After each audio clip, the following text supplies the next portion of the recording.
पंढरपूर शहरातील नवीन कराड नाका परिसरात पंढरपूर कराड रस्त्यावर पंक्चर काढण्यासाठी सायकल घेऊन निघालेल्या 2 विद्यार्थिनींना टिप्परने धडक दिली.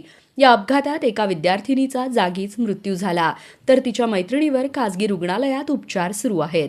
श्रेया कांतीलाल गाडे, वय 20, राहणार आव्हे, तालुका पंढरपूर, असे अपघातात मरण पावलेल्या विद्यार्थिनीचे नाव आहे. हा अपघात रविवारी सायंकाळी 4 वाजेच्या सुमारास झाला. कर्मवीर भाऊराव पाटील महाविद्यालयात श्रेया गाडे ही BCAच्या 2ऱ्या वर्षाला शिक्षण घेत होती. ती नवीन कराड नाका परिसरातील समाज कल्याण वसतिगृहात राहत होती. श्रेया व तिची मैत्रीण स्नेहा विठ्ठल सवई सर्जे, वय 18, राहणार सलगर, तालुका मंगळवेढा, या दोघी रविवारी सायंकाळी 4च्या सुमारास सायकल पंक्चर काढण्यासाठी सायकल घेऊन निघालेल्या होत्या. दरम्यान नवीन कराड नाक्याहून पंत चौकाकडे जाणाऱ्या MH13 EW 7677 या टिप्परने त्यांना धडक दिली. या अपघातात श्रेया हिचा जागीच मृत्यू झाला, तर स्नेहा गंभीर जखमी झाली आहे. तिच्यावर खासगी रुग्णालयात उपचार सुरू आहेत.